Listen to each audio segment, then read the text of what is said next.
Buenas tardes. Su micrófono está apagado.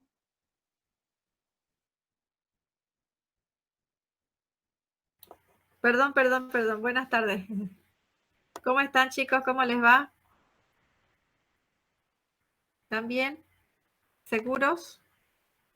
Bien, doctora. ¿Ningún contagiado en Bien las filas? encerrados. ¿Ningún contagiado en las filas? ¿Todo bien?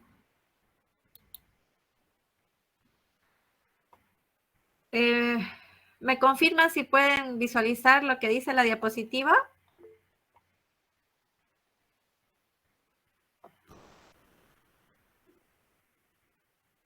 ¿Qué se ve, doctora? Bien, perfecto.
Bien, mis niños, a ver, somos 14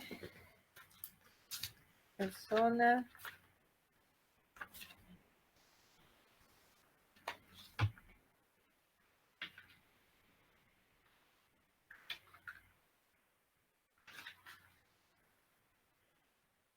Somos 26, 13.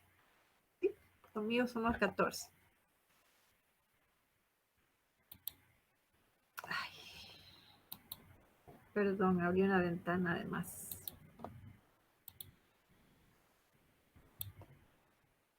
Ya. Empecemos. Empecemos, mis niños, porque si no les cuento que no nos alcanza el tiempo. Bien. Ay, perdón, siempre olvido poner a grabar la clase. Qué horror. Hay tantos botones que apretar que la verdad que siempre me olvido de hacer algo. Por favor, si no se olviden de poner asistencia. ¿Ok? Bien, ahora sí. Ya. Bueno, la anterior clase terminamos de ver todo lo que eran tranquilizantes, ¿sí? Ahora nos va a tocar ver lo contrario, a los estimulantes, del sistema nervioso, ¿ok? Y vamos a empezar a hacer un repasito de algunos psicoestimulantes que habíamos dejado pendiente en la anterior clase. Si se acuerdan, los estimulantes se usaban para tratar el trastorno de la narcolepsia, ¿sí? Ese era su principal uso. Bueno, entonces vamos a empezar a hablar ahora de los estimulantes del sistema nervioso central. Y a los que van a estimular nuestro sistema nervioso central, lo vamos a denominar también psicoestimulantes o psicotónicos. Tienen varios efectos benéficos, pero tienen también un gran potencial de abuso. Se ha clasificado estos estimulantes del sistema nervioso central en menores y mayores. Los estimulantes menores son generalmente los naturales, ¿no? La teobromina extraída del chocolate, la teofilina proveniente del té, la cafeína proveniente del café. Todas se agrupan por su estructura química, que son las metilsantinas.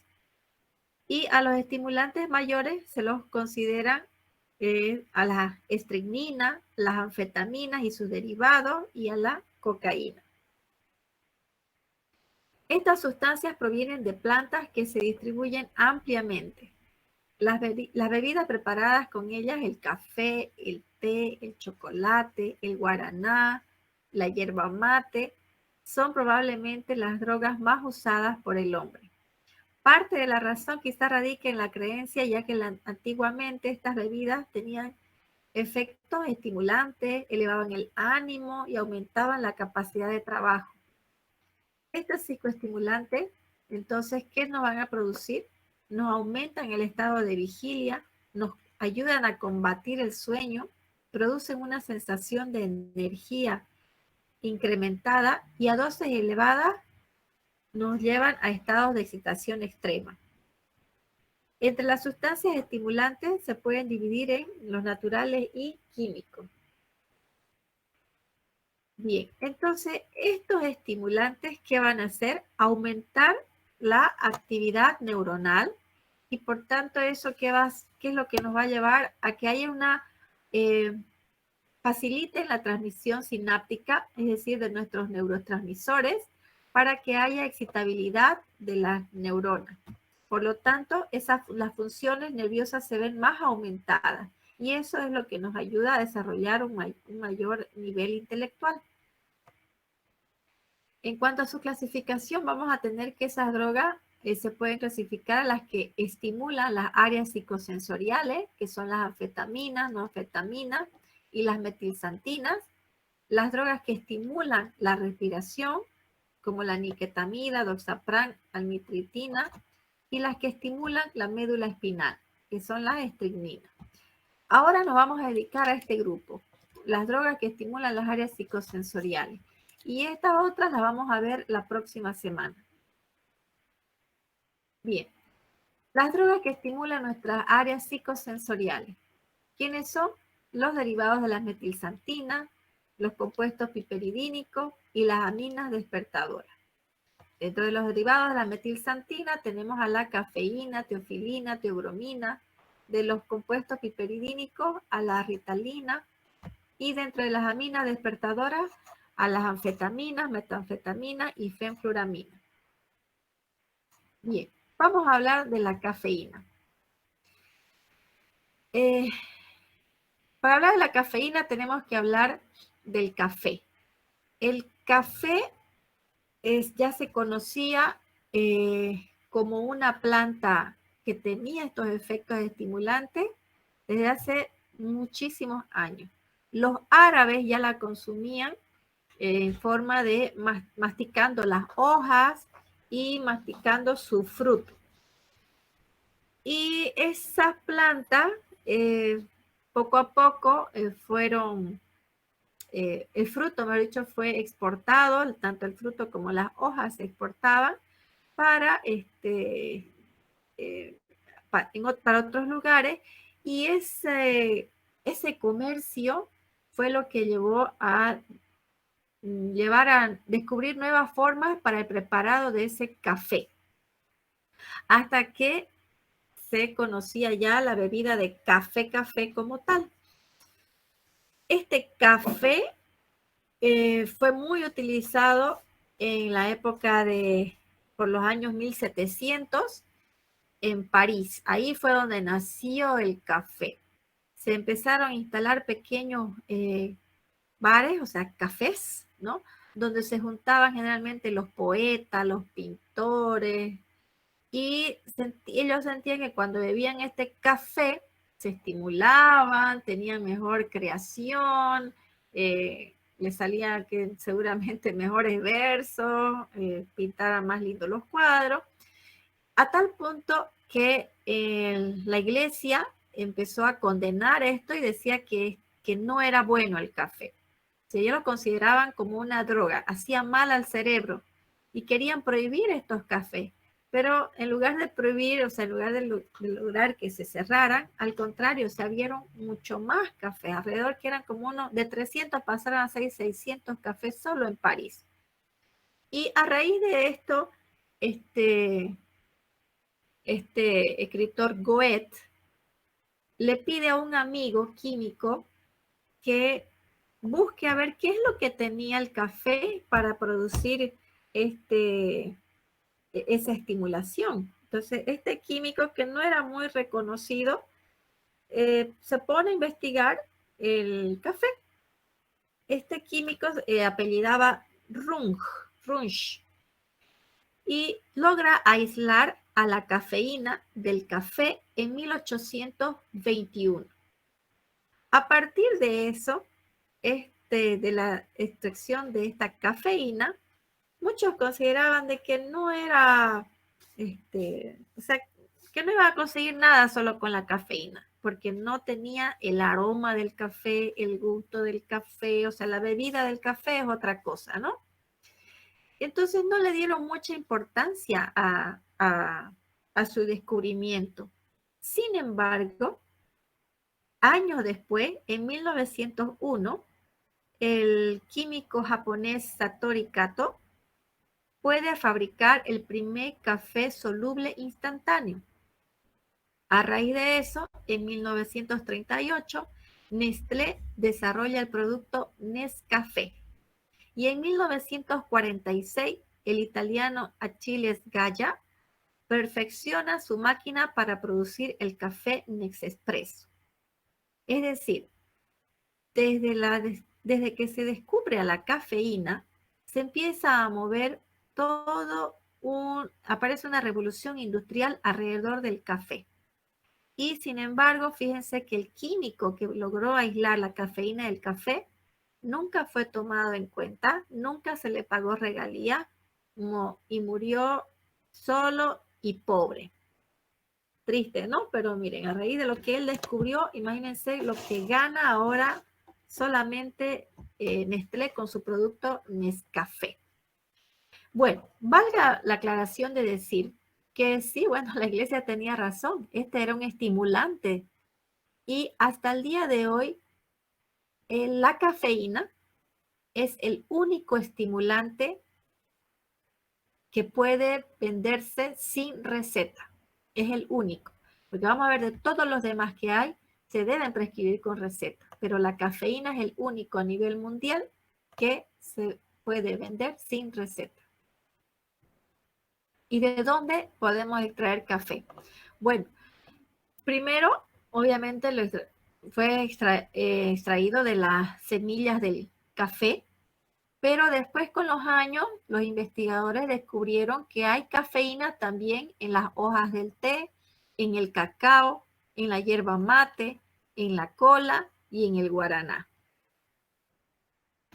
¿Y cuál es el mecanismo de acción de estas metilsantinas? O sea, la cafeína, este químico logró descifrar que era una metilsantina y obviamente solamente hasta ahí llegó, pero ya después los estudios nos sugieren que estas metilsantinas provienen de la interacción de los receptores de adenosina, la molécula activa de la membrana celular y componente esencial del combustible principal de la célula del ATP, del adenosín trifosfato. Cuando la célula requiere efectuar algún trabajo, activa esa enzima, activa una enzima que convierte el ATP en ADP, es decir, adenosín difosfato. Entonces, esa liberación del fósforo del trifosfato produce una cantidad de energía. Y esa reacción ocurre intracelularmente, donde también actúan las metilsantinas. Esta sustancia inhibe la destrucción del AMP cíclico, es decir, del adenosín monofosfato cíclico, por bloqueo de esta enzima, de la fosfodiesterasa. Entonces prolongan la acción del AMP cíclico, que es uno de los principales segundos mensajeros de todas las células del cuerpo. Entonces vamos a decir que es un antagonista no selectivo de la adenosina, tanto central como periférica, es decir, inhibe a la fosfodiesterasa. Por lo tanto, ese AMP cíclico presente va a ayudar a que se movilicen todas las cargas positivas, es decir, el calcio, el sodio, todo lo que vaya a producir excitación dentro de la neurona. Por lo tanto, hay una estimulación. Estas metilxantinas sí estimulan no solamente el sistema nervioso central, sino también el centro respiratorio. Y todo eso gracias a que hay una respuesta de las catecolaminas. Al movilizar el calcio, vamos a movilizar a las catecolaminas. Entonces actúa directamente en los receptores de las membranas de la noradrenalina, de la adrenalina, serotonina, todas esas catecolaminas.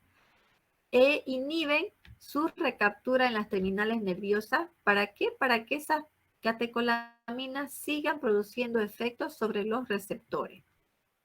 Los efectos estimulantes de las metilxantinas se van a observar ya a niveles del organismo como del sistema nervioso central, de la respiración, del músculo esquelético y cardíaco. Y también tienen un efecto diurético. Participan en la dilatación bronquial, en el aumento del metabolismo basal, y el empleo exagerado de estas metilxantinas puede acarrear aparición de diversas reacciones adversas como alteración del ritmo cardíaco, tinnitus, nerviosismo, inquietud, temblor, insomnio, irritación gastrointestinal y en sujetos susceptibles tolerancia y dependencia grave. Bien, la cafeína, entonces, ya habíamos hablado un poquito de esta cafeína. Vamos a decir que proporciona una serie de efectos estimulantes que van a depender en mayor o menor medida de las características individuales de cada persona.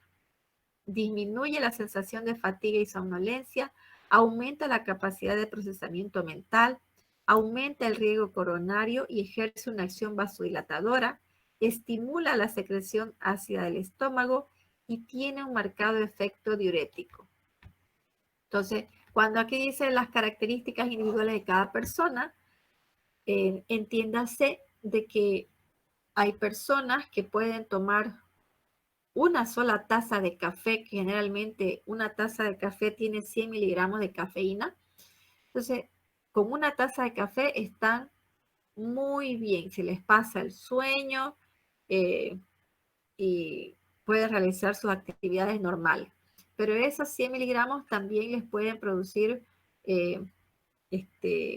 taquicardia, como dice aquí, aumenta la secreción hacia el estómago, hay molestia estomacal y generalmente si lo toman muy tarde, pierden el sueño, o sea, no pueden dormir con una sola tacita de café.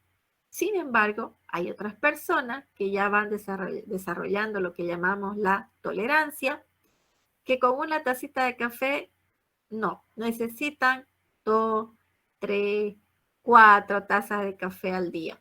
Y pueden tomar café inclusive en la noche, su café con pan, y duermen tranquilos. No tienen somnolencia. ¿Ok? Entonces esas personas ya vienen años tomando muchos miligramos de café al día, por lo tanto desarrollan tolerancia. Bien, entonces, para conseguir el efecto estimulante bastan con 100 miligramos de cafeína, que es lo equivalente a una taza de café. Ahora, farmacológicamente, podemos encontrar a la cafeína asociada al paracetamol en algunos analgésicos. Viene también asociada a los antigripales, pero en menos cantidad, generalmente para contrarrestar el efecto de somnolencia que puede traer el uso de estos antigripales que vienen con antialérgicos como la clorfeniramina. Y como antimigrañoso viene asociado generalmente a la ergotamina, a la dihidroergotamina. El siguiente, la teobromina, extraído del cacao, conocido como el alimento de Dios de los mayas. Si ustedes se dan un tiempito y leen la historia del cacao por parte de cómo lo usaban los mayas, es bien extensa y es muy interesante porque para ellos era tan importante este cacao que inclusive lo utilizaban como moneda para sus transacciones, o sea, lo intercambiaban con otras cosas. Su expansión por el mundo se debe pues gracias a la llegada de los españoles, ¿no? Que veían cómo lo consumían y es que llevan muestras y por eso es que ya en muchas partes del mundo podemos encontrar cacao. Ahora, la palabra chocolate también deriva de los mayas porque ellos llamaban cacao a la fruta, pero chocolate, así como es, no chocolate, chocolate al final con TL, era la bebida caliente de ese cacao y amarga, ¿no? Porque no tenían azúcar, no conocían el azúcar, pero esa era su bebida y por eso era su alimento de Dios, pues, ¿no? Si ya sabemos qué es lo que nos va a dar, que era estimulante, ¿no es cierto? Como todos, vamos a ver como todos los estimulantes que hacen, te hacen sentir bien, tener mejor, no se te quita el miedo a hablar, estás más alerta y como el caso de la cafeína que lo usaban los pintores, los poetas, lo tomaban bastante, les estimulaba la imaginación, ¿no? Entonces por eso es que le llamaban el alimento de los dioses. A raíz de que ya se lleva el cacao a Europa, se extiende su consumo y en 1842 el señor Cadbury crea la primera barra de chocolate. Y en 1875 Nestlé en Suiza crea el chocolate con leche. Entonces, igual, a partir de, miren, de este fruto, cómo empieza toda una industria alrededor del cacao. Su modo de acción es igual que de la cafeína. Esta teobromina cruza fácilmente la barrera hematoencefálica, por eso es que hay rápidamente esa estimulación. Y esta teobromina es estructuralmente similar a la molécula de adenosina. Por lo tanto, se puede unir a sus mismos receptores sin necesidad de activarlo. Por eso es que se lo llama antagonista o inhibidor competitivo. Sus usos terapéuticos, pues obviamente estimulantes, ¿no? Estimulantes a nivel psíquico, pero también cardíaco, como el café. Es diurético, igual que el café, y vasodilatador. Ahora, tiene unas propiedades broncodilatadoras que permiten optimizar el volumen respiratorio, porque se puede y se utiliza desde hace mucho tiempo en medicamentos contra el asma. Bueno, han aparecido ahora otros más potentes, ¿no? Y específicos, pero se lo usaba para eso.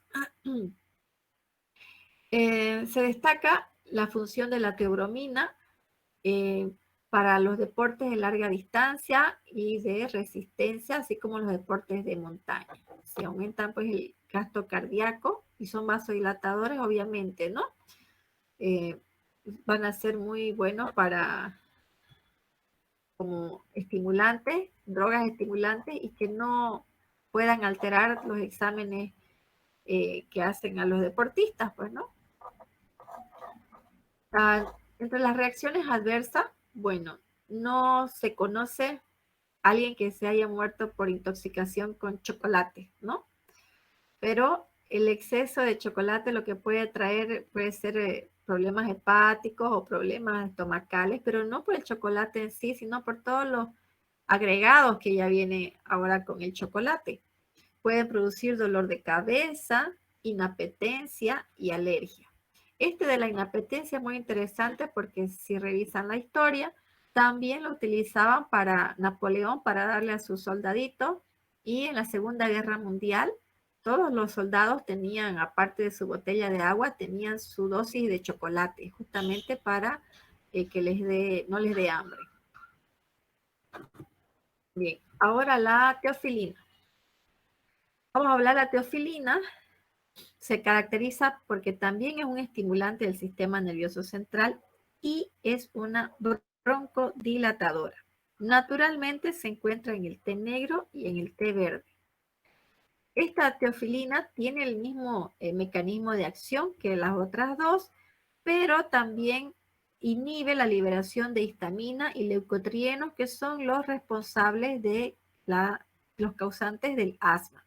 Por eso es que están indicadas para el asma bronquial, enfisema pulmonar, enfermedad pulmonar obstructiva crónica. Bueno, ya hablamos del mecanismo de acción, que es el mismo, ¿no? Y aparte de que es broncodilatador. Entonces, su uso terapéutico es también como diurético, ayudaba a eliminar líquidos a través de la orina, y bueno, su principal era como dilatación de los vasos periféricos y para usar, para tratar el asma. Esta teofilina, que venía en comprimidos, ya no se fabrica más. Hasta hace unos años atrás, era uno de los broncodilatadores más buscados por la población, que venía ya desarrollando asma bronquial desde muchos años. O sea, yo vi personas que desde muy jóvenes tomaban teofilina y que una vez que desapareció el mercado tuvieron que cambiarla por, vamos a ver después otros broncodilatadores que hay ahora, pero que les producen muchos efectos adversos más marcados que los que producía la teofilina. Era de los más económicos también, y bueno, pues ya los laboratorios no la fabrican, lastimosamente. ¿Okay? Esta teofilina también, bueno, ayudaba a reducir la tos, las sibilancias, la falta de aliento y la dificultad para respirar en los pacientes con trastornos pulmonares crónicos prolongados como asma, bronquitis o enfisema. Bueno, vamos a pasar ahora a otro estimulante del grupo de los compuestos piperidínicos, que es la ritalina. En realidad, la ritalina, el compuesto adecuado es el metilfenidato, pero la mayoría, a nivel América al menos, cuando ustedes dicen metilfenidato no lo identifican, pero dicen ritalina, sí. Entonces, por eso es que la mayoría de los libros lo conocen, va a estar con el nombre de ritalina. Este es un medicamento psicoestimulante, es un análogo en estructura a la anfetamina, y se aprobó para tratar también el déficit de atención por hiperactividad, también para el síndrome de taquicardia postural y para la narcolepsia. Ahora, este estimulante del sistema nervioso central también fue uno de los más abusados por los jóvenes, sobre todo en Estados Unidos. Sus efectos obviamente eran igual a los de la cafeína, un poquito menos potente, pero muy similar a las anfetaminas, que la vamos a ver ahorita. Obviamente, igual que la cocaína, o sea que podía producir dependencia. Entre los efectos que puede producir este metilfenidato es la agilidad mental, pero obviamente como las anfetaminas pueden producir también disminución del apetito, efectos eufóricos, sobre todo cuando se usaban en dosis elevadas. Se llegó a clasificar en la categoría 2, es decir, de sustancias controladas, por justamente el mal uso que le dieron y los efectos de tolerancia y dependencia que pueden producir. Se presenta en comprimidos de 5, 10 y 20 miligramos para uso oral, pero ya cuando por razones oscuras y no médicas la utilizan como pulverizada, aspirada, y la pueden diluir en agua para ser inyectada. Su mecanismo de acción es también un potente inhibidor de la recaptación de los neurotransmisores dopamina, noradrenalina, para bloquear la captura de estas catecolaminas a nivel de las neuronas postsinápticas, y así impedir de que sean eliminadas del espacio sináptico. Por lo tanto, mientras siga actuando más concentración de de la dopamina y de la noradrenalina, pues las neuronas van a tener más posibilidades de seguir siendo excitadas, ¿no?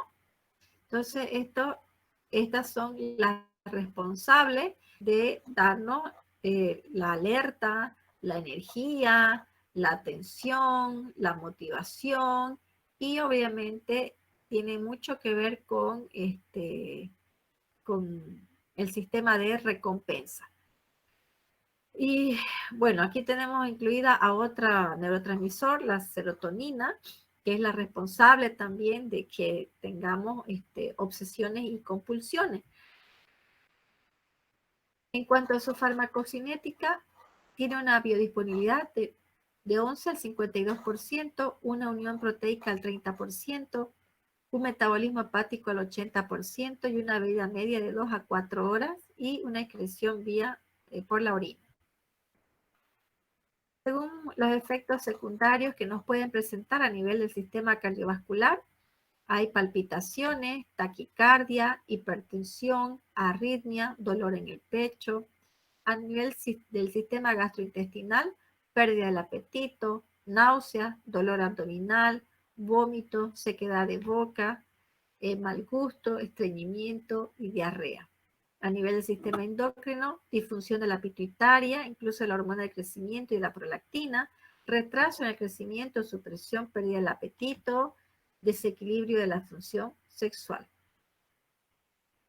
En cuanto a la dosificación, para niños desde los 6 años hacia arriba, se iniciaba siempre con la dosis menor de 5 miligramos que se podían ir subiendo en el lapso de un tiempo si es que no se observan los efectos deseados, hasta un máximo de 10 miligramos. De preferencia, la dosis debe ser administrada en dosis divididas de 2 o 3 tomas, pero obviamente como son estimulantes, es mejor no administrar en las noches porque si no, no van a poder dormir. De preferencia entonces solamente en la mañana y al mediodía. Y en los adultos se puede empezar con dosis de los 20 miligramos. Bien, recordemos ahora las aminas.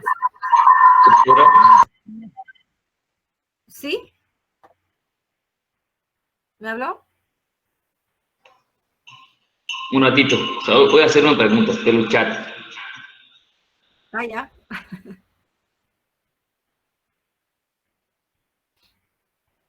¿Quiere que lo espero, que siga hablando?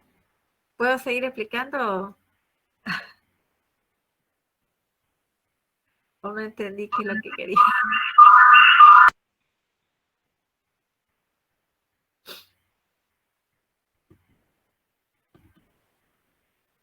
Bueno, hasta que vuelva José, vamos a seguir hablando, ¿ok?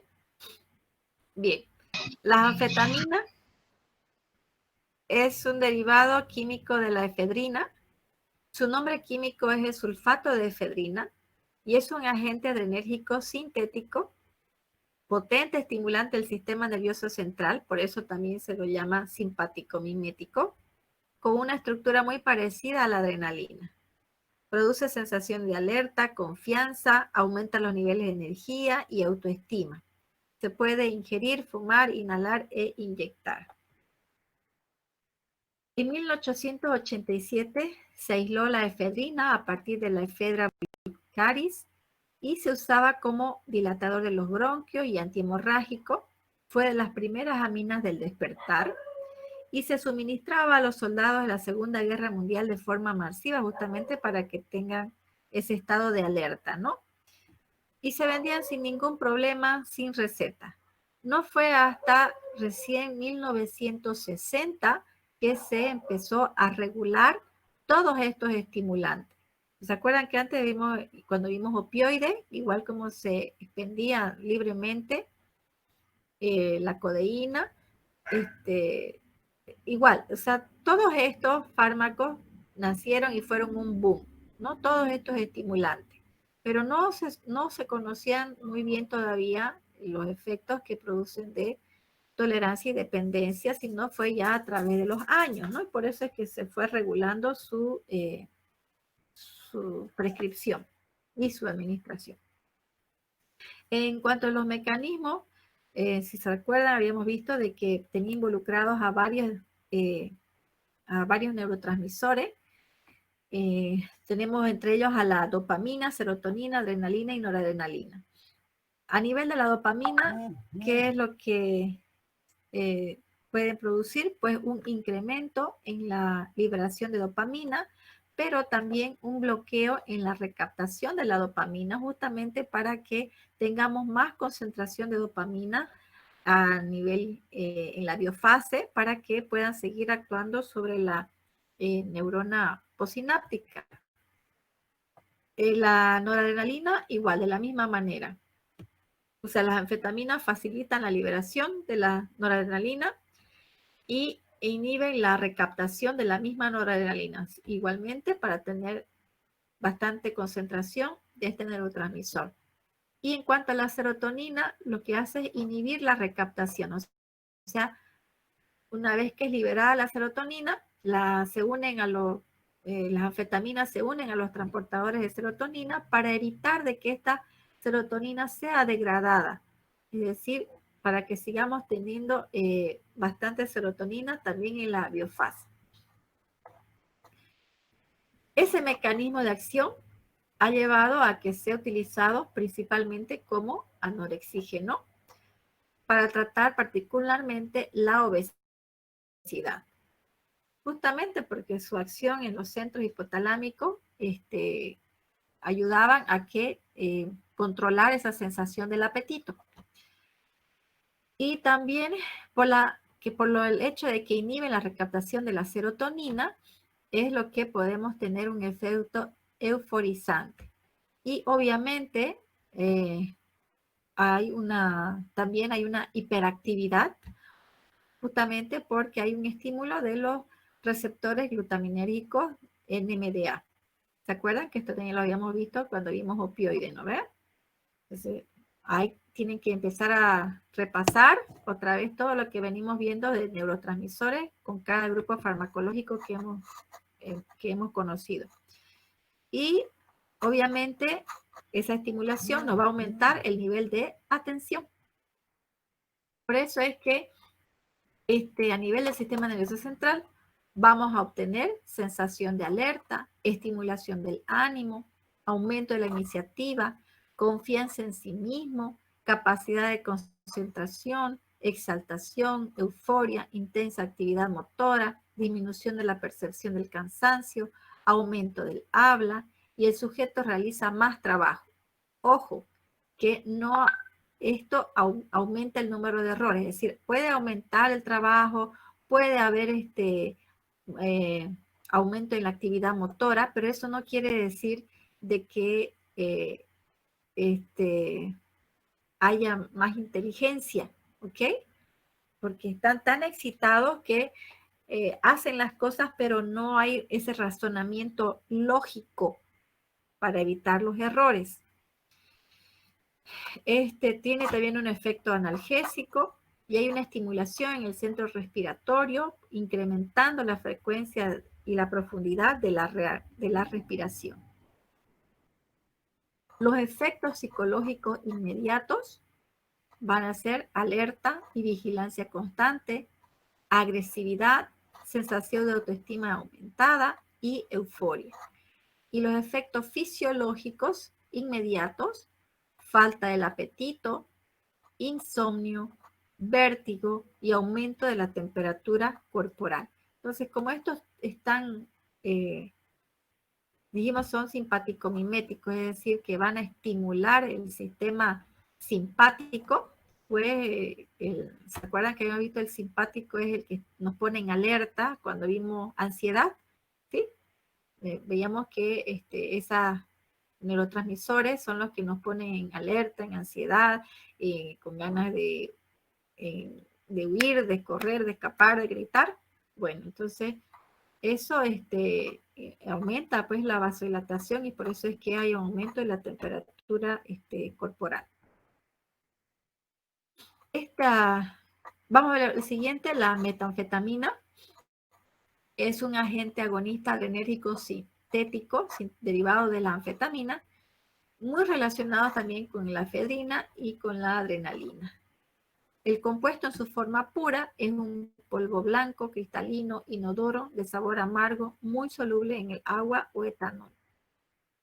La metanfetamina es un estimulante a nivel 2, lo que quiere decir que tiene un alto potencial para abuso y está disponible solo por prescripción médica. Hay pocas razones médicas aceptadas para su uso y son para el tratamiento de la narcolepsia, como habíamos visto en la anterior clase, y también se usaba un tiempo como de primera línea para tratar el desorden por déficit de atención en los niños y para la obesidad. Actualmente tenemos una metanfetamina en el mercado que es la fentermina, que en realidad es un isómero de la anfetamina, o sea, un derivado de la metanfetamina, pero este es el que tenemos en el mercado y se utiliza como anorexígeno y obviamente con prescripción médica. En cuanto a sus efectos positivos, pues que aumentan el estado de alerta, aumentan la motivación, la sensación de bienestar y aumentan el diálogo. Estas son las razones por las cuales quieren seguir consumiendo esta anfetamina, ¿no? Inclusive la fentermina produce esto, aunque está indicada para la anorexia, para disminuir el apetito, pero nos da también estos efectos, esas dosis de fentermina. En cuanto a los efectos negativos, anorexia, bueno, que nos puede llevar pues a una desnutrición, inquietud, falta de coordinación y desarrollo de las manías. Las metanfetaminas consumidas con mayor frecuencia en el mercado negro son el speed, chalk, meth. Estas ya pues son de industria clandestina, ¿no? Y otro compuesto de las aminas son la fenfluramina, que es un supresor del apetito utilizado para el tratamiento de la obesidad a corto plazo, aunque también, como las otras anfetaminas, tienen implicados otros efectos sobre el sistema nervioso central. Tiene una actividad sobre todo agonista serotoninérgica.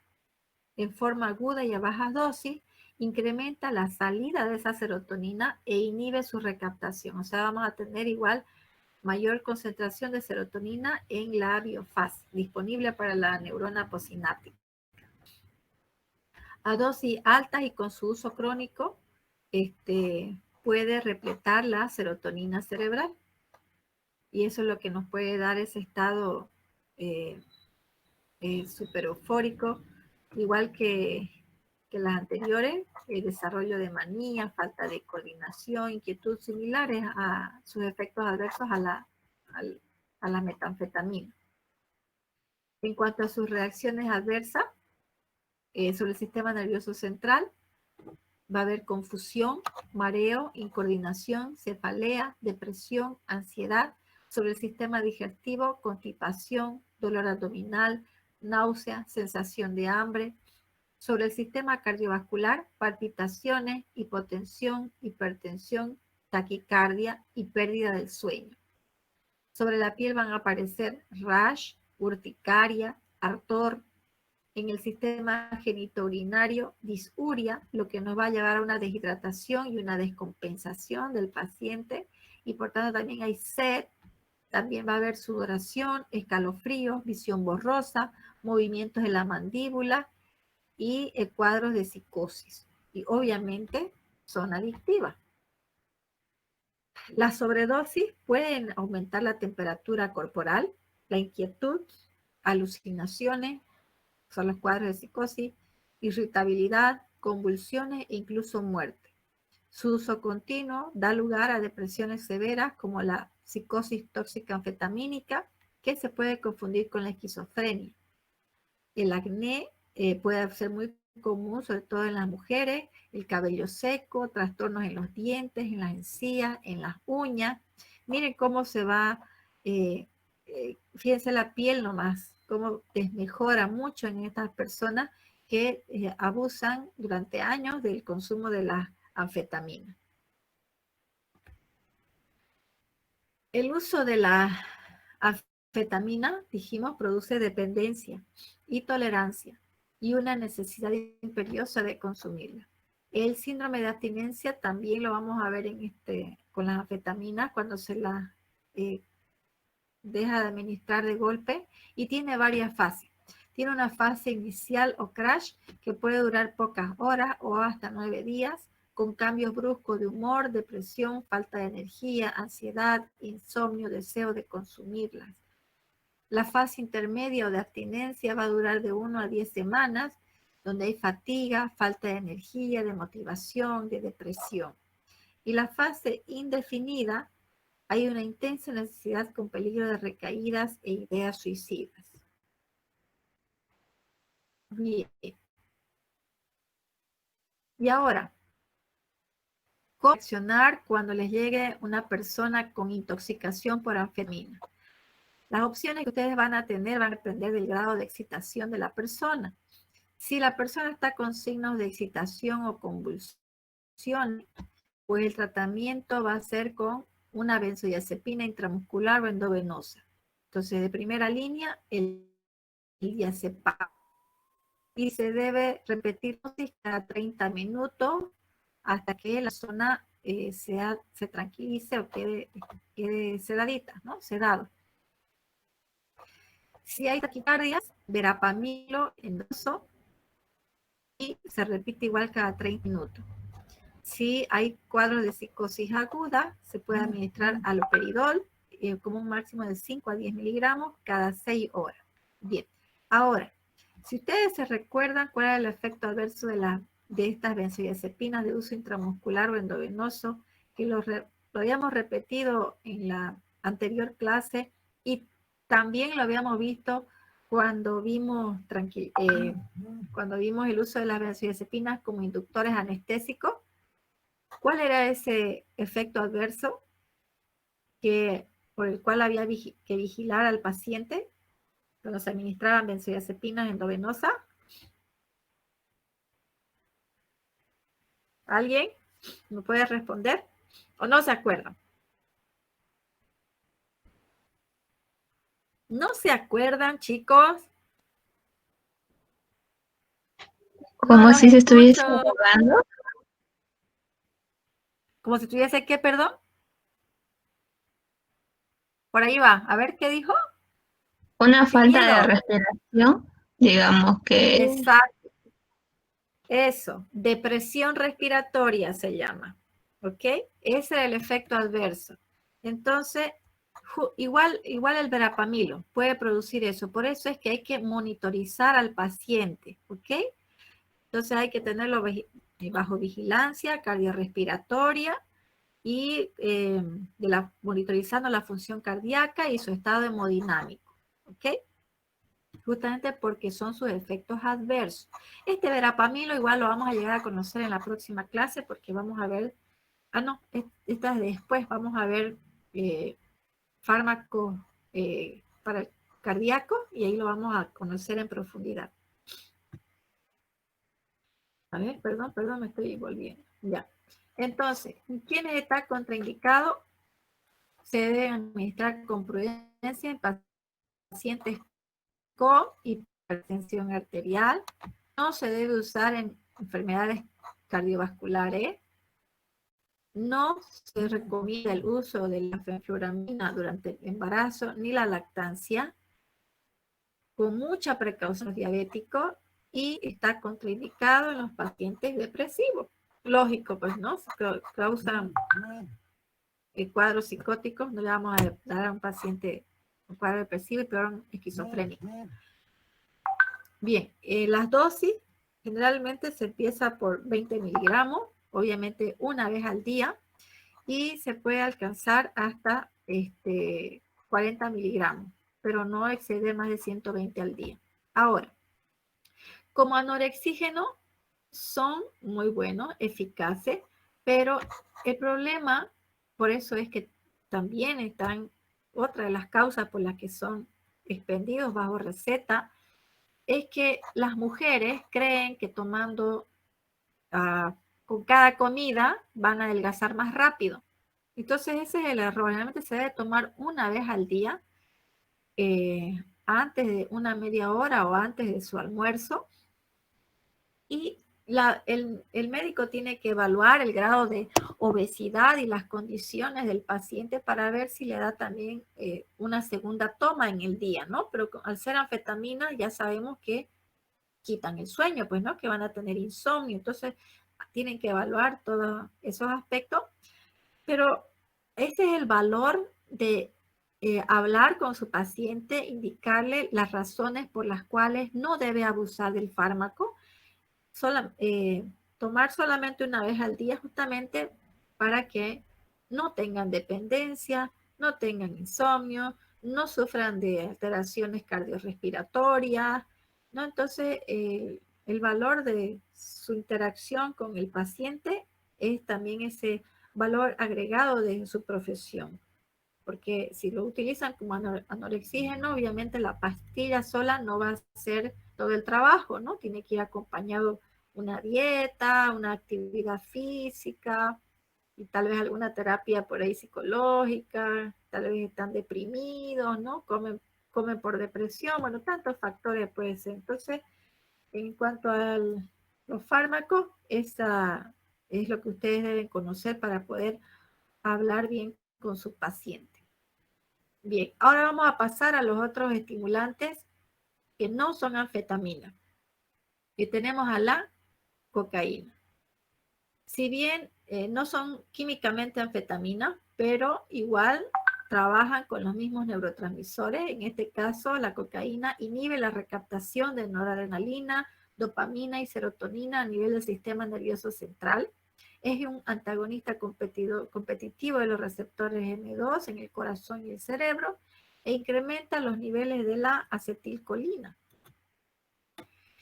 En su forma de cocaína como sulfato, tiene su efecto inicia a los 8 a 10 segundos de su administración y en su forma de clorhidrato de 3 a 5 minutos.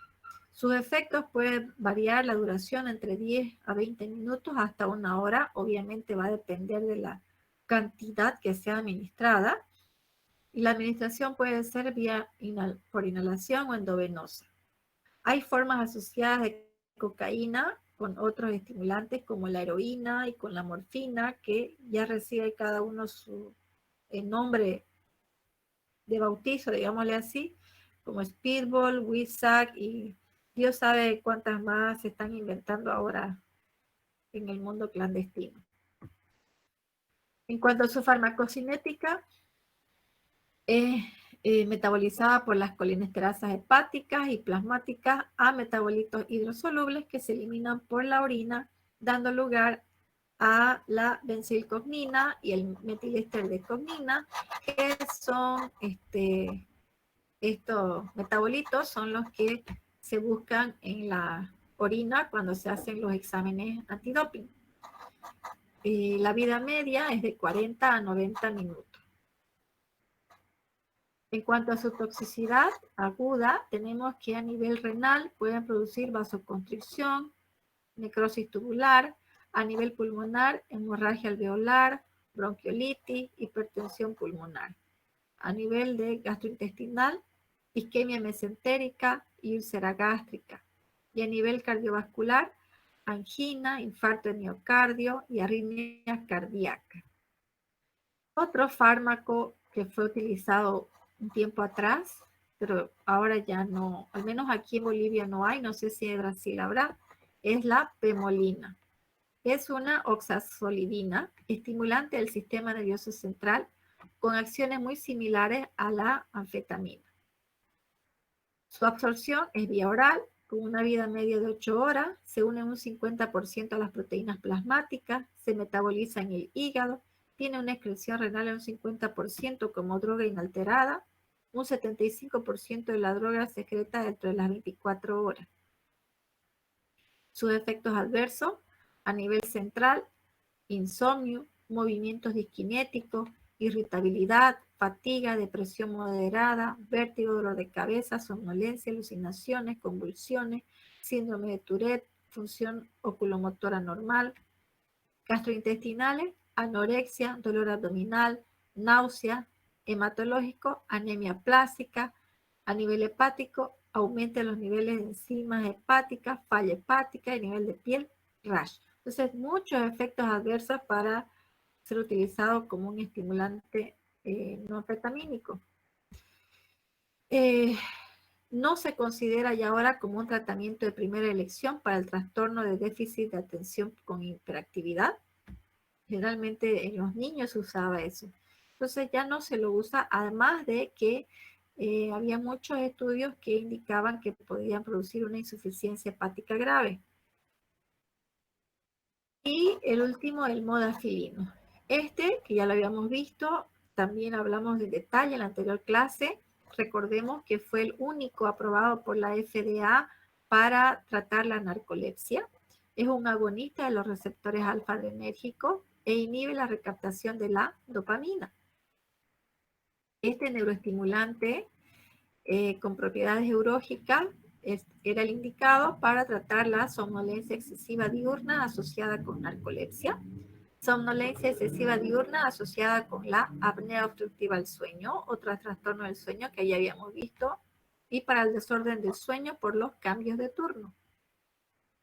En cuanto a su mecanismo de acción, es igual, la pemolina, igual que las anfetaminas, ya lo habíamos mencionado, pero no se conocía exactamente cómo era que esto alteraba los efectos mentales y el comportamiento en los niños. El inicio, igual de la acción, tiene que ser gradual con las dosis más bajas, ¿ok? Y hay que esperar unas 3 semanas para poder evidenciar la efectividad del tratamiento. Estamos mencionando. En cuanto a sus efectos adversos, dolor de cabeza, nerviosismo, náuseas, poco interés por ingerir alimentos, incapacidad de conciliar el sueño, erupción cutánea, que se veía, si aparece la erupción cutánea y no se limitaban a tomar, a seguir tomando, pues cada vez aparecían más esas erupciones cutáneas. Y la pemolina estaba asociada, como dijimos, a informes raros también de que podía inducir a la anemia aplásica. Entonces dijimos que han quedado como tratamiento de segunda línea para el trastorno de la hiperactividad por déficit de atención, pero sí está indicado directo para el tratamiento de la narcolepsia. Sobre todo se debe administrar en una dosis por la mañana, ¿se acuerdan? Ya lo habíamos visto eso. Y para el tratamiento también de la fatiga asociada a la esclerosis múltiple. Bien, eso es en cuanto a los estimulantes. Y ahora vamos a entrar a ver otro grupo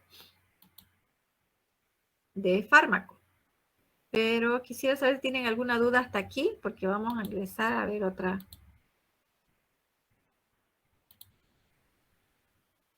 ¿Alguna duda? En el chat, doctora. A ver, un momentito. A ver. ¿Cuál es? A ver, veamos de arriba. ¿Qué capítulo del libro es? Ya, Andrea, estos estimulantes no están en un solo capítulo, como capítulo de estimulantes tal. Tendría que buscarlo principio activo por principio activo. Aquí los hemos hecho resumido. Porque estamos siguiendo un orden que es el propuesto por la universidad, ¿ya? Fíjense que la otra clase vamos a ver otro tipo de estimulantes. Ahora hemos visto solo estimulantes psicosensoriales, ¿ok? Luego vamos a ver otro tipo de estimulantes respiratorios. Pero por eso es que no están en un solo capítulo, ¿ya? Búsquenlos por individual si quiere leer más a fondo todo. Y José, ¿cuál estimulante natural se puede consumir para mejorar el desempeño en los estudios? el que ya dijimos, pues, ¿no? La cafeína es el que utilizaban inclusive los artistas, ¿no? En París, los poetas, los artistas, los filósofos, por eso es que es considerada la única droga estimulante que se puede adquirir sin receta a nivel mundial. Como la concentración, la memoria y el proceso de aprendizaje. Bien, entonces hemos hablado de que estos estimulantes estimulan las funciones de excitabilidad de la neurona, ¿ok? Pero el proceso de aprendizaje y de la memoria es un entrenamiento que usted tiene que darle al cerebro. Entonces, hay diferentes formas, todos tenemos una forma de aprender algo, ¿ok? Algunos pueden aprender, captar rápidamente solo leyendo. Otros necesitan visualizar algo aparte de una hoja con palabras. Necesitan un esquema como el que están haciendo, necesitan un dibujo, necesitan un video, ¿ya? Entonces, cada persona tiene una forma especial de aprender y eso viene dado según cómo uno ha sido educado para aprender. Entonces, en algunos necesitan de la creatividad. Hay una parte muy creativa en ellos y por eso necesitan esos videos, esquemas, dibujos, rayas, colores, rayan los libros, los colorean de diferentes formas, hacen sus dibujos personalizados. En cambio, otras personas que no solamente leen y captan. Entonces, hay diferentes las personas tenemos diferentes formas de aprender. Por eso es que tratamos de hacerlo de una u otra forma para que todos capten según su método de cada uno, ¿ok?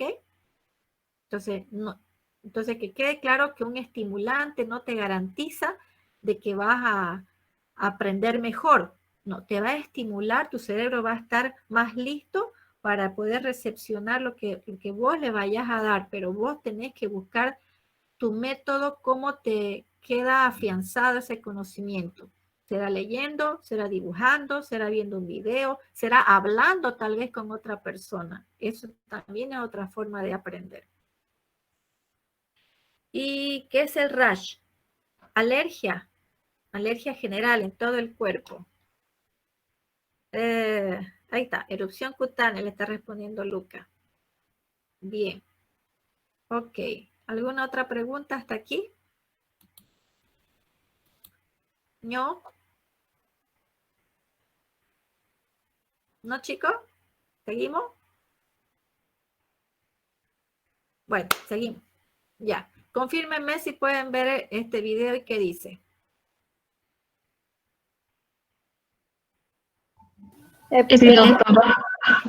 Epilepsia. ¿Alguno sabe algo sobre epilepsia? ¿Conoce algún familiar que haya tenido epilepsia? ¿O tal vez ha visto una persona con una crisis de epilepsia? En la película. La película. Sí. Ya. ¿Y cuántas clases de epilepsia creen que hay?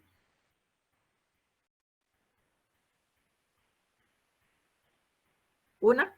¿Dos? ¿No? Bueno, en este video así está, así un flash rápido. Después vamos a volver a hablar un poquito, ¿ya? Sobre epilepsia. Pero necesitamos conocer un poco de epilepsia. No es muy a fondo porque supongo que tiene una materia donde ustedes llevan todos estos tipos de trastornos, viene en detalle, pero a mí me corresponde hablar de los fármacos, pero tenemos que conocer qué es una epilepsia y cuántos tipos de epilepsia hay para que podamos hablar de los fármacos, ¿ok? Entonces, presten atención, por favor, al video que está muy bonito, muy explicativo. Yo les estoy dejando el link después en las diapositivas para que ustedes puedan verlo otra vez con más calma, pero por favor presten atención para que podamos entender cuando hablemos de antiepilépticos, ¿ok? Entonces, Hola a todos, ¿qué tal? Esperando que estén muy bien, vamos a ver en este video epilepsia. Debemos recordar que el sistema nervioso funciona en base a descargas eléctricas que van de un lugar al otro para activar diversas zonas de la corteza. En la epilepsia, o realmente en las convulsiones, se activan varias áreas al mismo tiempo por una descarga eléctrica que no se puede controlar a breves rasgos. Esto se manifiesta clínicamente con las convulsiones que todos hemos visto en alguna película, en alguna serie de televisión. El paciente cae al suelo, comienza a mover todo su cuerpo de manera esporádica, paroxística, es muy llamativa, alarma bastante a las personas que la ven, y todos los aspectos fundamentales de este síndrome los vamos a ver en este video, así que comencemos. Primero tenemos que entender algunas definiciones. Una crisis epiléptica, lo que formalmente entendemos como convulsiones, es este fenómeno paroxístico que se origina por una actividad anormal, excesiva, sincrónica del sistema nervioso que termina expandiendo este fenómeno eléctrico por toda la corteza cerebral y activando varias zonas del cerebro al mismo tiempo y que, bueno, se puede manifestar de diferentes formas. Ya vamos a ver en la clasificación que no todas las convulsiones son como las hemos visto en las películas, sino hay varios tipos que ya los vamos a ver más adelante. Se calcula que hasta un 5 a 10% de la población va a presentar en algún momento de su vida una crisis epiléptica. Y esto puede ser por diversas causas, como sustancias tóxicas, hipoglucemia, puede ser por crisis febriles en los niños. Esto puede ser una sola vez y a esto le vamos a llamar crisis epiléptica. No es lo mismo que epilepsia. Epilepsia es cuando ya tienes una repetición crónica de crisis epilépticas. Esto quiere decir que ya existe un proceso crónico y el paciente va a seguir presentando crisis epilépticas. La epilepsia se calcula que le afecta a un 0,3 a 0,5% de la población y es por un daño ya irreversible. Ahora, ¿cuáles son las causas más frecuentes de crisis epilépticas? Debemos saber que estas, o sea, su frecuencia varía con la edad. Así que yo te hice este cuadro para que veamos edad por edad. En el recién nacido, la causa más frecuente es la encefalopatía hipóxico-isquémica, es decir, que no le llegue oxígeno al cerebro del bebé. En el lactante y el niño pequeño son las crisis febriles. Esto es lo que conocemos como las crisis convulsivas que ocurren en los niños cuando tienen una fiebre muy elevada o que tuvo un ascenso de temperatura muy brusco. Los niños convulsionan, pero esto no tiene una repercusión a largo plazo. En el niño y el adolescente, los síndromes genéticos, es decir, que ya tienen una predisposición desde nacimiento a presentar epilepsia en esta edad. Tenemos después en el adulto joven, el menor de 35 años, la causa más frecuente es trauma de cráneo, que obviamente va a generar un daño cerebral. En el adulto medio, la causa más frecuente son los tumores cerebrales y en el adulto mayor, el evento cerebrovascular. Ahora, ¿por qué ocurren las crisis epilépticas? Para responder esta pregunta tenemos que saber cómo funciona la neurona normalmente. Cuando la neurona no está trabajando, cuando está inactiva, tiene un potencial de reposo, es decir, que la membrana celular mantiene una diferencia de cargas que hace que dentro de la célula sea negativo y afuera sea positivo. Esto es posible gracias a la bomba de sodio-potasio que expulsa 3 sodios hacia afuera y 2 potasios. Esto hace que afuera haya bastante sodio y adentro haya bastante potasio. Esta diferencia de carga se le conoce como hiperpolarización. Cuando viene la electricidad procedente de otra neurona, esta se activa y genera un potencial de acción. Esto permite la inversión de las cargas. ¿De qué manera? Lo que hace es desactivar la bomba de sodio y potasio, haciendo que haya una tendencia para que el sodio entre de nuevo y el potasio salga. Ahora, como vimos, si entran 3 sodios y salen 2 potasios, entran más cargas positivas de las que salen, haciendo que la neurona por dentro se vuelva positiva y afuera se vuelva negativa. Esta inversión de las cargas se conoce como despolarización. Esto permite que el potencial de acción viaje por la membrana y cuando llegue a la siguiente neurona va a pasar lo siguiente. En la parte final del axón va a haber unas vesículas que cargan un neurotransmisor que se conoce como glutamato. Este glutamato es el excitador, es el activador de la siguiente neurona. Se libera en la brecha sináptica, activa a la neurona postsináptica mediante los receptores NMDA y AMPA, y esto permite la apertura de 2 canales, el canal de sodio y el canal de calcio. Cuando ingresa el sodio e ingresa el calcio, que son positivos, hacen que la neurona de lo que era negativa se vuelva positiva y esto activa el potencial de acción. Este potencial de acción permite que se continúe hacia la siguiente neurona y hacia la siguiente y hacia la siguiente. Ahora, así como existe un sistema excitatorio, también existe un sistema inhibitorio, que es el sistema del GABA. Este neurotransmisor, que es el ácido gamma-aminobutírico, es el antagonista del glutamato, es el inhibitorio. ¿Y cómo lo hace? Son neuronas que están localizadas después de la brecha sináptica y que liberan este neurotransmisor que activa el receptor GABA-A y permite la apertura de los canales de cloro. Si se abren los canales de cloro, el cloro entra y el cloro es negativo. Entonces, si es negativo, mantiene a esta neurona negativa y por consiguiente no se activa y permanece en reposo. Este equilibrio de estos dos neurotransmisores es el que permite que el cerebro funcione de una manera ordenada y sistemática. Entonces, te lo voy a mostrar en un gráfico. Imagínate que hay un potencial de acción que tiene que viajar de un lugar del cerebro hasta acá. Solo esto debe recorrer, no debe irse a ningún otro lado, solo esto. Las neuronas GABA permiten formar un rectángulo, digamos, una delimitante que es la región circundante de inhibición. Esto permite o le obliga al potencial de acción a limitarse solamente a lo que tiene que cumplir. Entonces, la epilepsia ocurre cuando hay un daño cerebral que ocasione una pérdida de la región circundante de inhibición o que las neuronas de aquí adentro se vuelvan tan excitables que no pueden ser controladas por esta región circundante. Cualquiera de los dos mecanismos puede ocurrir con una lesión cerebral de, como ya vimos, muchas causas. No importa la causa que sea, pero cuando se daña una parte circunscrita del cerebro, que es la que ocasiona las descargas incontrolables, eso se conoce como el foco epileptógeno. Sí, y la formación del mismo se conoce como epileptogénesis. Este tejido de aquí es el que va a iniciar con las descargas que se riegan por todo el cerebro. Su localización es de vital importancia, ya que primero nos ayuda a determinar cuál será la primera manifestación clínica. Si es que el foco está en el lóbulo frontal, en la parte que mueve el brazo, entonces el paciente va a empezar su crisis con un movimiento del brazo. Si es que está en la parte temporal, en la parte del olfato, el paciente va a presentar un olor extraño antes de que se desencadene el resto de la crisis. Entonces, si es que nosotros encontramos el foco epileptógeno y este puede ser operable, podemos curar la epilepsia, lo cual no ocurre con los que son inoperables. También existen otros tipos de crisis epiléptica donde no encontramos el foco o la crisis es generalizada, es decir, se activa en ambos hemisferios al mismo tiempo. Y bueno, ahora que ya sabemos cómo funciona, vamos a ver cómo se manifiesta clínicamente. Tenemos que las crisis epilépticas las podemos clasificar en focales y generalizadas.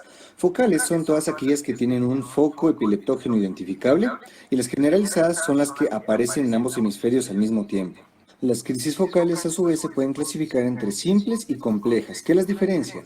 Las complejas son aquellas donde hay pérdida de la conciencia y amnesia del episodio. El paciente no sabe qué pasó y tampoco lo recuerda. En las simples, el paciente es el espectador de primera fila para ver cómo su brazo está moviéndose y eso es bastante bueno para la historia clínica porque él nos puede detallar lo que acaba de pasar. La manifestación clínica de una crisis focal depende del área del cerebro donde esté el foco. Entonces, si es que está en el área precentral del lóbulo frontal, van a ser crisis motoras. Es decir, el paciente va a tener un movimiento involuntario de la parte del cuerpo correspondiente con el homúnculo de Penfield que esté afectada. Si aquí está el foco epileptógeno, pues el paciente tendrá un movimiento involuntario de la mano y así sucesivamente. Las crisis sensitivas, en cambio, dependen del área del cerebro que se afecte. Si es que el área es occipital, se va a ver afectada la vista. Si es lóbulo temporal, puede ser el oído o el olfato. Oído en la parte superior, olfato en la parte inferior. Y tacto y gusto en el lóbulo parietal. También existen las crisis psíquicas. Estas crisis psíquicas, que pueden ser trastornos cognitivos o alteraciones de pensamiento forzado, pueden también ser afectaciones afectivas, como por ejemplo los pacientes que comienzan a reírse incontroladamente, esa es la crisis gelástica, o que tienen crisis de angustia, de pánico, eso también es un tipo de crisis epiléptica. Y tenemos finalmente las autonómicas, donde se activan los movimientos automáticos como masticación, chupeteo, son movimientos involuntarios del sistema autónomo. Luego tenemos las generalizadas, como les dije antes, ambos hemisferios se activan al mismo tiempo, pero también puede ocurrir que una focal se vuelva generalizada porque se disemina. Eso se conoce como una crisis focal con generalización secundaria. Pero bueno, la generalizada se puede dividir en convulsivas y no convulsivas. Las convulsivas afectan a todo el cuerpo, son de predominancia motora y se clasifican en las siguientes. Tenemos primero la crisis tónica, en la que el paciente tiene una contracción de todos los músculos al mismo tiempo. La crisis clónica, que es cuando el paciente tiene movimientos oscilatorios de contracción, relajación, contracción, relajación. Y luego tenemos esta que es la más frecuente, la que todos hemos visto en alguna película, en alguna serie, que es la tónico-clónica. Esta me voy a salir un ratito del cuadro de clasificación para explicarla mejor. La crisis tónico-clónica puede ser de aparición brusca o puede dar un aviso. Cuando da un aviso, esto se conoce como fase prodrómica, es decir, el paciente tiene alguna sensación, algún olfato diferente, algún movimiento que ya le avisa que va a venir una crisis tónico-clónica. Luego puede haber una fase de aura, y esto solo ocurre en las crisis focales que se hacen generalizadas, que es cuando empieza con una crisis focal, digamos un movimiento del brazo, y luego se disemina por todo el cuerpo. Ese movimiento del brazo sería el aura. Esto te avisa que ya se va a diseminar por todo el cerebro. Y de aquí ya puede empezar como tal la crisis tónico-clónica, que tiene 3 fases.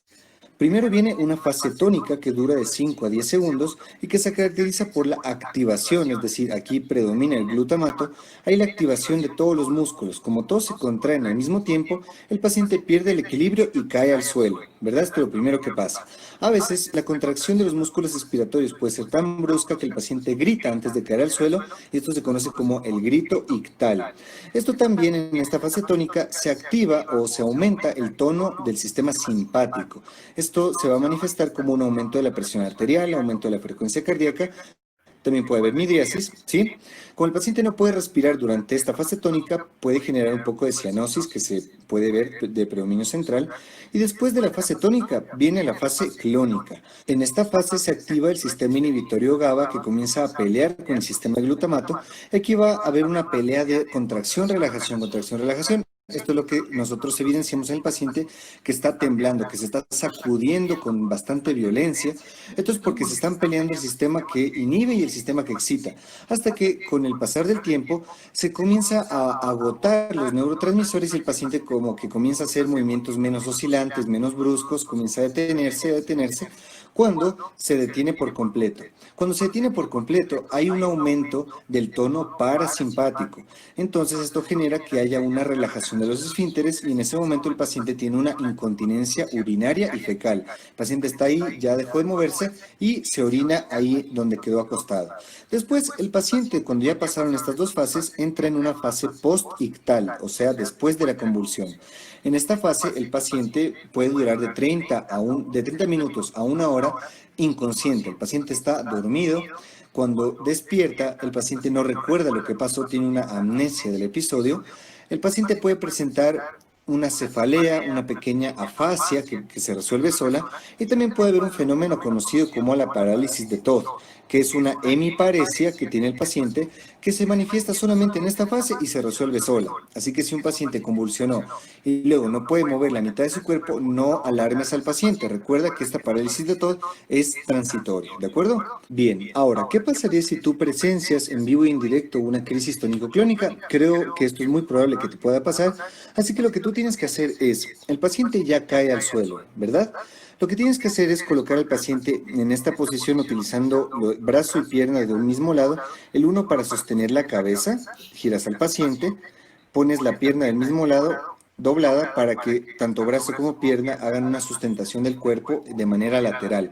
¿Esto por qué motivo? Mientras el paciente está en la fase posictal, puede ocurrir que si está boca arriba, la lengua, como ha perdido su tono, ocluye la vía aérea, al igual que cualquier tipo de secreción. Entonces a ti lo que te debe preocupar es que no se ocluye la vía aérea mientras viene la ayuda. Ahora, es muy importante que ustedes recuerden lo que no hay que hacer. Lo que nunca hay que hacer es angustiarse. Si tú te angustias, no piensas serenamente, y recuerda que el paciente no se va a morir por la convulsión. Tú lo que tienes que hacer es llegar, despejar el área donde se encuentre, tranquilizar a la familia, colocar al paciente en esta posición. Si es que tú ves que el paciente ya se mordió la lengua o potencialmente podría hacerlo, no intentes abrir la boca con tus propios dedos porque los puedes perder. La presión de mordida es muy fuerte. Lo que tienes que hacer es utilizar un objeto para no lastimarte tú y que puedas ayudar óptimamente al paciente. Le pones de lado, monitorizas signos vitales en ese momento y hasta que llegue la ambulancia. Por cierto, lo primero que haces es decirle a un familiar o a alguna persona que esté circulante por ahí que llame a una ambulancia. Hasta que llegue, tú mantienes al paciente tranquilo, sentado en la fase posictal, no le va a pasar nada, y eso es lo que tienes que tener en cuenta. No te preocupes, que lo vas a hacer muy bien. Regresamos a nuestro cuadro de clasificación y tenemos las mioclónicas, que son contracciones de duración muy corta, bruscas, principalmente en epilepsias de adolescentes. Y luego tenemos las no convulsivas. Las no convulsivas no hay movimientos motores, sino se caracterizan principalmente porque no hay movimiento. Es decir, aquí tenemos la crisis atónica, en la que el paciente tiene una flacidez de todos los músculos, queda completamente atónico. Y finalmente tenemos las crisis de ausencia. Las crisis de ausencia son aquellas desconexiones del medio que presentan principalmente los niños, que digamos un niño está haciendo una actividad cualquiera y de repente se queda completamente quieto mirando hacia el espacio, como esta imagen que les voy a mostrar aquí. El niño se queda completamente perplejo, hace pequeños movimientos automáticos, no atiende a clases, no hace nada. Esta es la típica crisis de ausencia que conlleva a que los niños tengan bajo rendimiento escolar, ensimismamiento, baja actividad social, y que estas se pueden clasificar en crisis típicas, que son aquellas que tienen una instauración súbita, tienen una duración corta, tienen un buen pronóstico, responden a cualquier antiepiléptico, y también las atípicas, que las atípicas en cambio son las que tienen un inicio más gradual, duran más, tienen algunos movimientos motores más evidentes y que son de mal pronóstico. Estas se manifiestan en daños cerebrales que pueden llegar a ser permanentes. Y finalmente, la epilepsia como tal se puede dividir según su causa. Se le va a llamar epilepsia primaria a aquellas que tengan una base genética de origen, que tengan antecedentes familiares, que tengan un patrón clínico establecido, ya vamos a ver los síndromes. La secundaria, la que ocurrió por algún daño cerebral adquirido, y desconocida cuando no podemos identificar si es que es primaria o secundaria. Debemos saber también que el diagnóstico de epilepsia es eminentemente clínico. El cuadro clínico es el que nos da todo. Y podemos ayudarnos del estudio que más se utiliza para este trastorno, que es el electroencefalograma, que consiste en colocar unos electrodos en diversas partes del cráneo para ver cómo están los potenciales evocados en amperaje que podemos medir en estas ondas. Realmente el electroencefalograma no es patognomónico, excepto en un solo caso, que es la crisis de ausencia. La crisis de ausencia presenta un patrón de espiga y onda 3 veces por segundo. En los demás, solo nos ayuda a ver el aumento de actividad durante las crisis. Entonces, es un auxiliar diagnóstico, pero no nos ayuda al diagnóstico definitivo. Ahora, además de las crisis, tenemos algunas epilepsias como tal que se encuadran dentro de síndromes epilépticos que los podemos identificar según las siguientes características. Primero tenemos el síndrome de Lennox-Gastaut, que se caracteriza por la tríada de múltiples tipos de convulsiones, es decir, el mismo paciente puede tener ausencias tónico-clónicas, parciales simples, parciales complejas, sí, pues ser bastantes, afectación psicomotriz y alteraciones en el electro. Esa es la tríada del síndrome de Lennox. Esta característicamente aparece en niños de 1 a 7 años de edad, con un pico máximo entre los 2 a 4 años. Después tenemos el síndrome de West.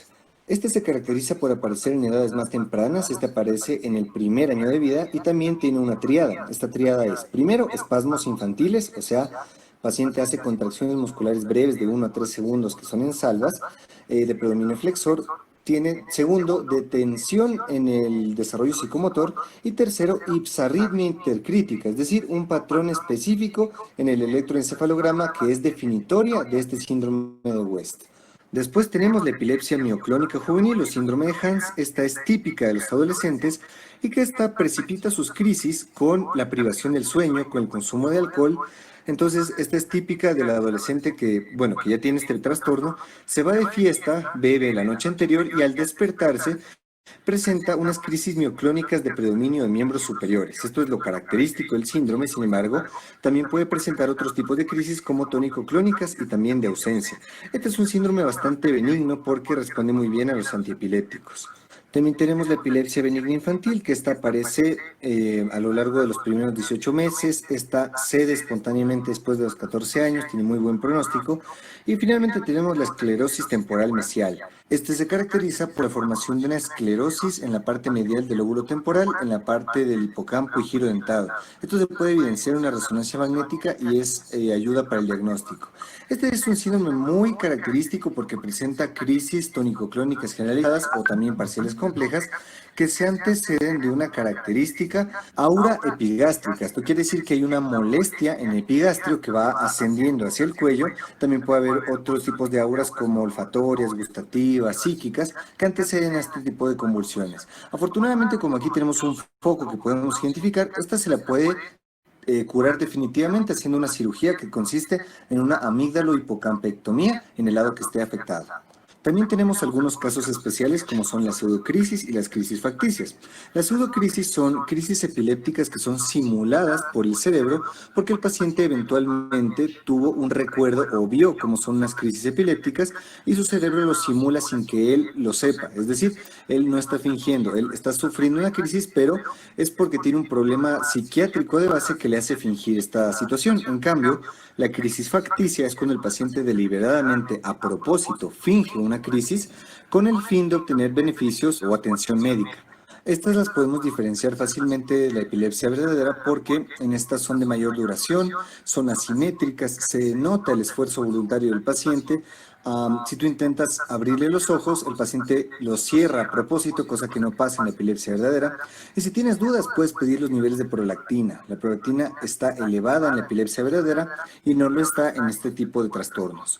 Otro caso especial que tenemos que conocer es el estatus epiléptico. Esto es cuando una crisis epiléptica verdadera dura más de 15 minutos o el paciente en el periodo post-ictal nunca recupera la conciencia y aparece otra crisis seguida a esta. Cuando el paciente no sale de estas crisis epilépticas se le conoce como estatus y esto es una emergencia neurológica. Tiene que ser ingresado en la unidad de cuidados intensivos y tiene que tener un completo monitoreo de signos vitales y bueno, los aspectos del tratamiento del estatus epiléptico los vamos a ver más adelante. Y finalmente tenemos el síndrome de muerte súbita del paciente con epilepsia o SUDEP. Normalmente la crisis epiléptica no supone una causa de muerte salvo que el paciente se haya encontrado en una situación de riesgo, como manejar un automóvil o que estuviera cocinando y haya provocado un incendio, pero normalmente no lo son. Este SUDEP ocurre en pacientes que no tuvieron algún testigo en el momento de su crisis y asociaron asfixia al momento de la crisis epiléptica por algún taponamiento de la vía aérea o diversas otras causas que en ese momento no son desconocidas. Y bueno, ahora que sabemos todo esto, podemos pasar. Bien. Ok, chicos. Cabalingo, me dio el tiempo para que ya el próximo periodo ingresemos junto con sus compañeros del paralelo para que empecemos a ver todos los antiepilépticos, ¿ok? ¿Alguna preguntita hasta aquí de lo que han visto en el video? ¿Se imaginaban que puede haber diferentes tipos de epilepsia para que vean que no siempre es necesario ver sacudidas para que una persona tenga epilepsia? Doctora, un niño de meses de edad, ¿algún efecto de algún medicamento puede causar ese tipo de convulsiones? ¿Efectos adversos? Bueno, sí, ¿no? Tendría que ser los estimulantes, pero solamente eso. La fiebre, como escuchó, ¿no es cierto? Los periodos febriles o de alguna infección pueden causar estas crisis epilépticas, pero medicamentos tendrían que ser medicamentos estimulantes, como los que acabamos de ver o los que vamos a conocer la próxima clase. Gracias. Pero generalmente los otros estimulantes que vamos a ver, no, que son más de todo cardíacos, tal vez los respiratorios, los usados para el asma, para las bronquitis, puede ser, ¿no? Pero más que todo les producen náuseas, vómitos, temblores, ¿no? Pero convulsiones, no, más que todo es temblores los que se usan para el asma. Pero convulsión, no he visto a nadie hasta ahora que convulsione con algún broncodilatador. Gracias. Ok, ¿alguna otra consulta, chicos?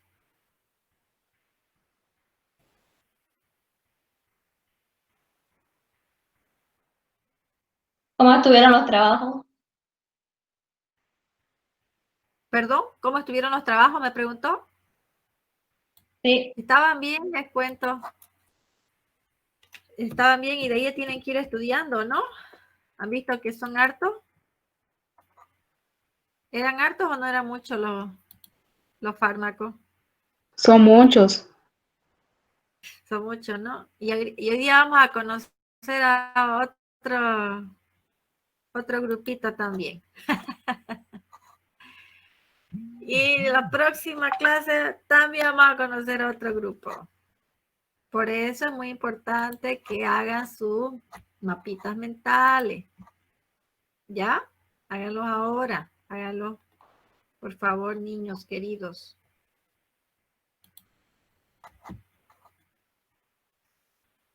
Bien. ¿Pusieron ya su asistencia, no, chicos? Porque estoy por cerrar la página para poder abrir la siguiente. ¿Perdón? Hace poco tiempo me estás habilitado para farmacología, Está ¿no? habilitado. Está habilitado, fíjese, a ver.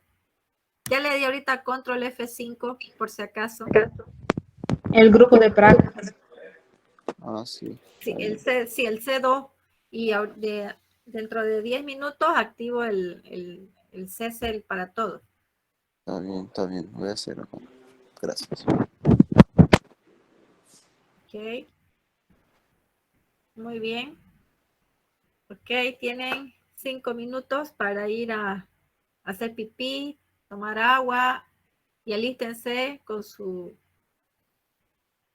lápiz, con su cuaderno, porque vamos a empezar a ver otro grupo de fármacos.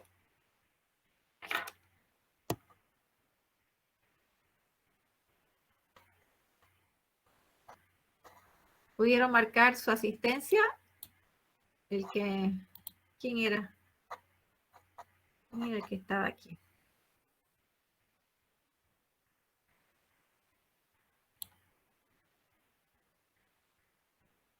Junior Gómez de Barros. ¿Marcó su asistencia? ¿Pudo marcar? Sí, doctora, puede marcar. No logré conseguir marcar mi asistencia. Estoy intentando. Me voy a fijar ahorita. Tengo que cerrar la página para poder ver si marcó. Y le aviso. Está bien.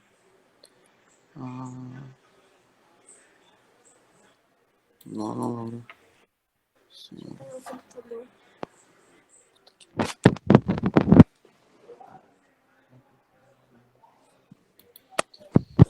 Ah,